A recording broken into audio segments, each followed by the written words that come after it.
NRD যেহেতু নির্বাচন কমিশনের সম্পদ, নির্বাচন কমিশন এটাকে তৈরি করেছে এবং এর সাথে ভোটার তালিকা ইন্টিগ্রাল পার্ট এটা, এবং এখান থেকে সরে গেলে ভোটার তালিকার মৃত্যু হবে, এনআরডির মৃত্যুবরণ হবে। আর এটাও জানেন যে ইলেকশন কমিশন 2007-08 সশস্ত্র বাহিনীর সহযোগিতায়, বিশেষ করে সেনাবাহিনী, আর্মির ব্যাপক সহযোগিতায়, সবার সহযোগিতা মিলে একটা এনআরডি ডাটাবেস তৈরি করেছে। কে করেছে? নির্বাচন কমিশন। এই 13 কোটি নাগরিকের যে তথ্য আমাদের ডাটাবেজ আছে, এটা সুরক্ষা এবং নিশ্চয়তা দান করা নির্বাচন কমিশনের পবিত্র দায়িত্ব এবং সাংবিধানিক দায়িত্ব। আপনারা জানেন যে ইতিপূর্বে এই নির্বাচন কমিশন থেকে এনআইটিটা সরানোর নেওয়ার জন্য একটা স্বতন্ত্র আইন হয়েছিল। যখন আইন হয় তখন দেখি হঠাৎ করে আমাদের এখানে প্রচণ্ড ভিড় চলে আসছে, সবাই সংশোধন আসছে। কেন আসছিল? তো সবারই মনে শঙ্কা ছিল যে এনআইডি এখান থেকে চলে গেলে এনআইডির সেবাটা ডিসঅ্যাপয়েন্ট হবে, পাবে না সেটা। তারপরে আবার নতুন করে আমরা দেখলাম যে একটা সিভিল রেজিস্ট্রেশন অথরিটি করে একটা শুরু হলো এটা। তারপরে আমরা চিন্তা করলাম যে না, এভাবে বসা থেকে যাবে না।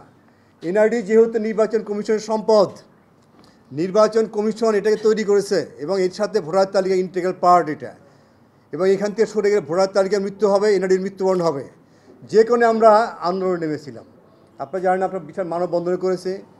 আর শুধু যে আমরা করতেছি সেরকম না, মাননীয় কমিশন তাদের পক্ষ হতে তাদের মধ্যে চেষ্টা করতেছেন এবং আমাদের বারবার আশ্বাস দিচ্ছেন এবং আমাদের সাথে আছেন। আমাদের স্মারকলিপি দিয়েছি, মাননীয় কমিশন থেকে চিঠি দেওয়া হয়েছে স্বরাষ্ট্র অনেকগুলো দপ্তরে। তারপরেও গতকালকে আমরা একটা চিঠি দিয়েছি ঐক্যমত্য কমিশনের কাছে, সেখানে কিন্তু আমাদের এই এনআরডি বিষয়টা উল্লেখ করা হয়েছে, বিশেষভাবে উল্লেখ করা হয়েছে।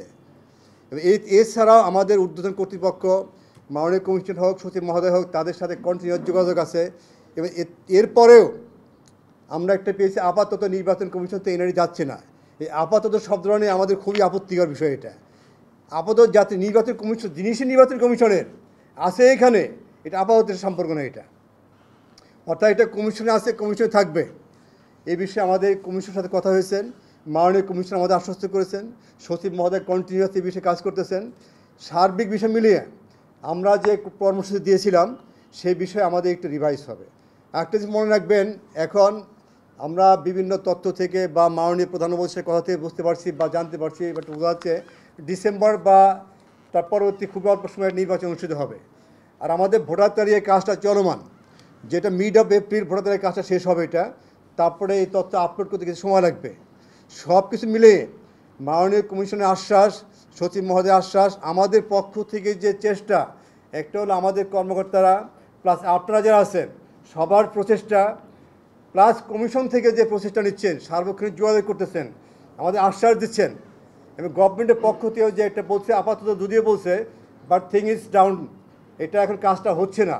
সব কিছু মিলিয়ে আমাদের যে কর্মসূচি যেটা আছে এটা আমরা রিথিঙ্ক করতেছি একটু। এটা আমরা একটু নতুন পর্যায়ে যাব। নতুন পর্যায়ে যাওয়া এই নয়, মানে এই নয় যে আমরা আপাতত হয়তো আমাদের কর্মসূচি একটু ডাউনগ্রেড করছি, দ্যাট কিপ ইট মাইন্ড। যদি ভবিষ্যতে এনআরডি নিয়ে আবারও কথা উঠে, নির্বাচন কমিশন থেকে সরে যাওয়ার কথা উঠে, দেন আমরা কমপ্লিট শাটডাউনে যাবো এমন চিন্তা আমরা করতে পারি সেটা আমরা।